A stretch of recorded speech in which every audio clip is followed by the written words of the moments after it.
Tata Harrier को originally 2019 में launch किया गया था और इसके बाद 2021 में सफारी को लॉन्च किया गया था। इन दोनों मॉडल्स को 2023 के एंड में मिड लाइफ फेसलिफ्ट हासिल हुआ।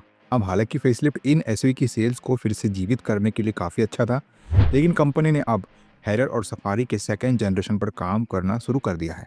इंटरनली टॉरिस और लियो कोड नेम वाली नई हैरियर और सफारी बड़ी होगी और मच डिमांडेड AWD सिस्टम से भी लैस होगी। तो चलिए सेकेंड जनरेशन हैरियर और सफारी को लेके इन डिटेल डिस्कस कर लेते हैं। So let's start the video. You're watching car का पंचनामा।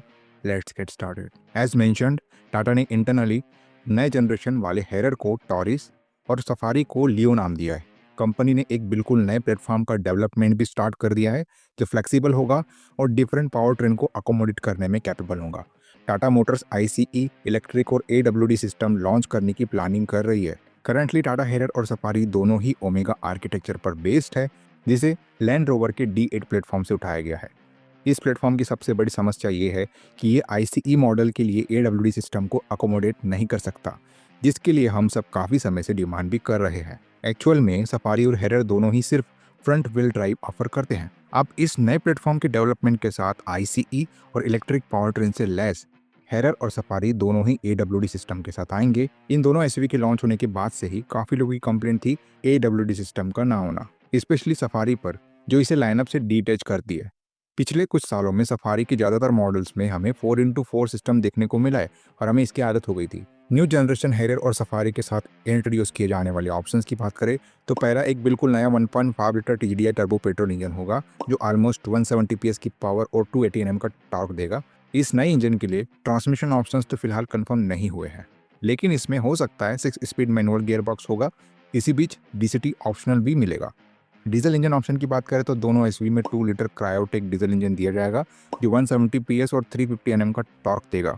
हालांकि इस बार इंजन का प्रोडक्शन स्टेलेंटिस के जरिए नहीं किया जाएगा, जिससे कंपनी इसे करंटली सोर्स करती है, बल्कि अब इसने स्टेलेंटिस ग्रुप से इंजन का लाइसेंस हासिल कर लिया है और अब इसे इन हाउस डेवलप करेगी।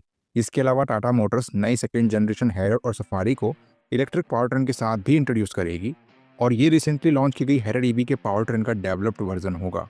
Now coming to the other significant upgrades. Harrier और सफारी दोनों ही सेकेंड जनरेशन के मॉडल डायमेंशंस में बड़े होंगे। नए मॉडल 100 to 200 mm लंबे होने वाले हैं, जो ये मेक श्योर करेगा कि एसयूवी स्पेशली सफारी जो 3 रोज के साथ अवेलेबल है के अंदर लेगरूम इंक्रीज हो जाए। साथ ही नए मॉडल्स के साथ एक नया इलेक्ट्रिकल और इलेक्ट्रॉनिक आर्किटेक्चर भी आएगा।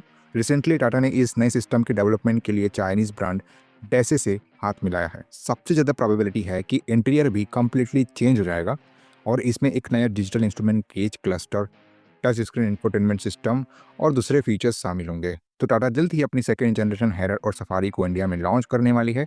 और सबसे अच्छी बात तो ये है कि अब तक जिस चीज़ के लिए काफ़ी लोग तरस रहे थे, आई मीन AWD, वो फाइनली टाटा अपनी लेजेंडरी नेम प्लेट सफारी और हैरियर के साथ ऐड करने वाला है। इससे मेरे ख्याल से टाटा सफारी और हैरियर कंप्लीट हो सकती है। लेकिन आपको क्या लगता है कि और भी ऐसे डिपार्टमेंट्स हैं जहां पर टाटा को काम करने की ज़रूरत है? After sale service and service network, क्योंकि ये दो चीज़ें टाटा की सो कॉल्ड USP बन के ही रहने वाली है। वैसे आप अपने ओपिनियन हमें कमेंट करके बता सकते हो। वीडियो अगर इन्फॉर्मेटिव और यूजफुल लगी होगी तो इस वीडियो को लाइक कर देना। चैनल पर नए आए हो चैनल को सब्सक्राइब करके जाना, क्योंकि ऐसी ही वीडियोस आपको हमारे चैनल पर मिलती है रेगुलर बेसिस पे। चलिए मिलते हैं अपने अगले वीडियो में, तब तक के लिए बाय बाय, टेक केयर।